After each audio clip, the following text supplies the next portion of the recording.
देखिए ये हर जगह होता है, कोई ये नहीं। ऐसा है कि इस समय जो गोदी मीडिया है हमारा, छोटी सी भी अगर कमी रहती है तो उसका बवंडर खड़ा कर देते हैं। और भारतीय जनता पार्टी में कितने कितने बवंडर होते हैं। आपको गुजरात के 2 सांसदों का नहीं दिखाई दे रहा है कि उनको उम्मीदवार भारतीय जनता पार्टी ने बनाया और उन्होंने जो है कि अपना जो है टिकट वापस करने का काम किया।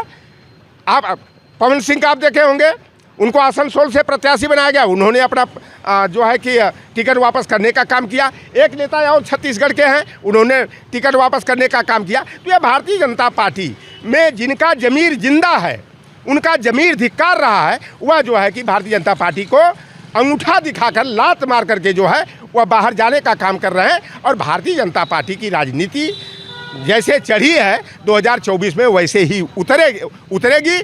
और उत्तर प्रदेश में समाजवादी पार्टी का जो पीडीएफ फार्मूला है उसको साध करके जो है इंडिया गठबंधन को जो है 70+ सीटें यहाँ पर मिलेंगी। और भारतीय जनता पार्टी की औकात जो 2004-2009 में रही है उत्तर प्रदेश में, उसी औकात में आ जाएंगी। उधर ममता बनर्जी जी ने लाठी डंडा लेकर के इनका खदेड़ा करने की तैयारी कर ली है। हमारा भतीजा तेजस्वी यादव बिहार में इनका रथ रोकेंगे और ये जो यूपी में प्रवेश करेंगे, चाहे कुशीनगर से करें, देवरिया से करें, बलिया से करें, गाजीपुर से करें, चंदौली से करें, इनका जो है कि रथ वहीं पर जो है कि उसका पहिया उखाड़ करके फेंक दिया जाएगा। और 2024 में भाजपा धूल चाटेगी और इंडिया गठबंधन की सरकार बनेगी, इसमें कोई दो राय नहीं है। दिल्ली के मुख्यमंत्री हैं अरविंद केजरीवाल, जिनको शराब नीति घोटाले में जेल भेजा गया है। 28 तारीख तक उनको रिमांड में ईडी रखा है।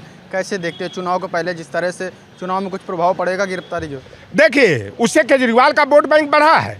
आप बताइए कि ऐन चुनाव के मौके पर ईडी लगा दिया जा रहा है, सीबीआई लगा दिया जा रहा है। तो भारतीय जनता पार्टी को पहले तो भारतीय जनता पार्टी के जितने नेता हैं नियमतः इनको जेल में डाला जाना चाहिए। इलेक्टोरल बॉन्ड के नाम पर जो है कि खुली लूट इन्होंने किया है। और केजरीवाल को चुनाव के समय में जो इंडिया गठबंधन के एक अहम हिस्सा है उन्हें जेल में डाल करके भारतीय जनता पार्टी ने अपने पैर में कुल्हाड़ी मारने का काम किया है। और आज वो बताइए, हेमंत बिश्व शर्मा जो असम के मुख्यमंत्री हैं, वह कांग्रेस के मुख्यमंत्री पद के दावेदार थे और उन पर हजारों करोड़ के घोटाले का आरोप था। लेकिन भारतीय जनता पार्टी में जब शामिल हुए तो मोदी वॉशिंग मशीन में वह धुल करके पाक साफ हो गए।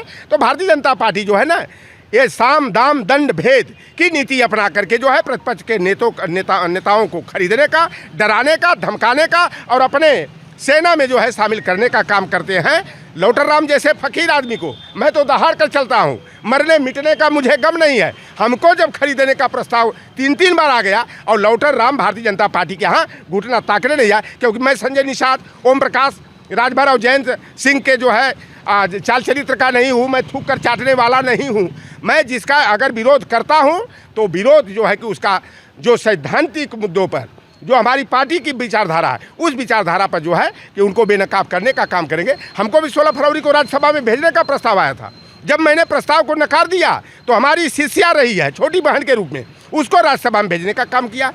11 मार्च को हमारे यहाँ जो है कि भोर में ही फ़ोन आया कि आज अंतिम दिन है 11 मार्च को, आइए एमएलसी बना दिया जाता है, क्यों आप भटक रहे हैं? हमने कहा भटकना मुझे मंजूर है, लेकिन भाजपा के सामने जो है झुकना और शीश नवाना जो है कि संभव नहीं है। मैं मर जाऊंगा, मिट जाऊंगा, लेकिन अपने ज़मीर को बेचकर निज स्वार्थ में अपनी विचारधारा की, अपनी वैचारिकी की हत्या लौटर राम निषाद नहीं करेगा। हम ईडी हो, सीबीआई हो, चाहे बुलडोजर हो, उससे लौटर राम न झुकने वाला है न डरने वाला है। मैं इसी तरह अपनी वैचारिकी को लेकर के भारतीय जनता पार्टी के चेहरे को बेनकाब करता रहूँगा, नंगा करता रहूँगा और उसके नीतियों का मैं विरोध करने में कोई कोताही नहीं बरतूँगा। और मैं आज भी बिंदास जो है अपनी विचारधारा पर चलते हुए मैं भारतीय जनता पार्टी की मुखालफत करता हूं। और हमारी जुबान पर ताला भारतीय जनता पार्टी लगाने का कोई प्रयास करे, वह जुबान पर मेरे ताला नहीं लगा सकती। मोदी जी कहते हैं 400 पार होंगे इस बार लोकसभा चुनाव में।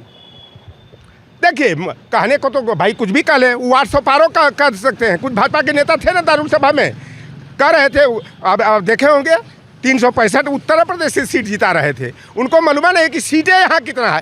तो 400 पार का ये जो नारा दे रहे हैं ना, क्योंकि जो सच्चाई है, कहा जाता है हमारे यहाँ एक कि ये नौवा कितना बार समझ में आई देख लिया। तो ये भारतीय जनता पार्टी बौखलाहट में है। अगर इनको 400 पार का भरोसा है, अगर मोदी को अपने नाम का, अपने काम का और प्रभु श्री राम पर भरोसा होता तो ये भारतीय जनता पार्टी जो है थूक कर चाटने का काम नहीं करती। कहती थी क्या बिहार में जाके मोदी जी ने कहा था नीतीश का दरवाज़ा सदैव के लिए बंद है, और नीतीश के यहाँ जाके घुटना टेक दिए। यही जयंत चौधरी के पिता दादाजी को जब उन्होंने जमींदारी उन्मूलन किया था तब उनको माँ बहन की गालियाँ दिया था, और चुनाव का समय आ गया तो भारत रत्न दे रहे हैं। और जयंत को जो है लालीपाप दिखा करके अपने खेमे में, और लगता है कि अंदर से डरा धमका के सीबीआई का ईडी का डर दिखाकर जयंत को अपने खेमे में मिलाने का एक काम किया है। ये भारतीय जनता पार्टी का यही असली चेहरा है, क्योंकि उसे मालूम है कि 2024 में हम बुरी तरह हार रहे हैं। केवल गोदी मीडिया से जो है मीडिया ट्रायल करा करके ना, जो ये लिखा हुआ भाषण जो है पढ़ करके जो है जुमलेबाजी करते हैं, छल कपट झूठ फरेब की राजनीति करते हैं। तो ये जनता 2024 के चुनाव में क्या इन्होंने 2 करोड़ हर साल नौकरी और रोजगार देने की बात किया था, दिया क्या? इन्होंने कहा था 50 दिन के अंदर मैं विदेश में जमा स्विस बैंक में काला धन ला करके हर खातेदार के खाते में 15-15 लाख डालेंगे। क्या 15 लाख नहीं 15,000 भी डालने का काम किया? क्या किसानों की आय दुगनी करने का वादा किया था? आप बता लो, दुगनी तो नहीं किया। यूरिया का दाम वही है पार्ले की तरह, पहले 12 ठुआता था पार्ले का बिस्कुट, अब 5 रुपया का 5 रुपया, अब बिस्कुट की संख्या हो गई 8। तो यूरिया को पहले 5 किलो घटाया, फिर 5 किलो 40 किलो का कट्टा बना दिया, डाई की खाद में से 5 किलो की चोरी कर दिया, और ये किसान सम्मान निधि और 5 किलो राशन बांट करके जो जनता को बेवकूफ़ बना रहा है। तो ये जनता सब कुछ समझ गई है कि ये कान सीधे न पकड़ करके घुमा कर पकड़ने का काम करते हैं। तो 5 किलो राशन पर अब जनता गुमराह नहीं होगी। क्या 2014 से पहले लाल कार्ड सफ़ेद कार्ड नहीं मिलता था? क्या सपा की सरकार में क्या राशन नहीं मिलता था? क्या कांग्रेस की सरकार में क्या उन्हें राशन नहीं? अरे राशन ही नहीं, गेहूँ चावल नहीं मिलता था, उसके साथ जो है चीनी भी मिलता था, मिट्टी का तेल भी मिलता था। ये मिट्टी का तेल भी पी गए, चीनी भी चट कर गए। तो अब जनता जो है अब उनका दिमाग खुला है, दिमाग की घंटी बज गई है, और भारतीय जनता पार्टी को विदा करने के लिए 2024 में पूरी तरह से मन बना लिए हैं। और यही जनता जो छल कपट झूठ फरेब की शिकार हुई है, अपने वोट की ताकत से चोट पहुंचा करके रोजगार के मुद्दे पर, बेरोजगारी के मुद्दे पर, कमर तोड़ महंगाई के मुद्दे पर, देश पर मंडरा रहे खतरे के मुद्दे पर जो है वांगचू का देख रहे हैं ना, ये अग्निवीर जो बनाए हैं, ये चाइना की मदद करने के लिए इन्होंने अग्निवीर बनाया है। तो अब भारतीय जनता पार्टी राष्ट्रवाद की बात करके केवल जो है ना, या धोखाधड़ी करने का या केवल काम करती है। चौकीदार बनते बनते देश को यह कंगाल बनाने का काम किया है। और 2024 में आप देख लेना, अगर या प्रतिपक्ष के नेताओं को जिस तरह से जेल में डालने का काम कर रहे हैं, फर्जी मुकदमा में फंसाने का काम कर रहे हैं, ईडी सीबीआई की रेड डलवाकर परेशान करने का काम कर रहे हैं, 2024 में इंडिया गठबंधन की सरकार बनेगी।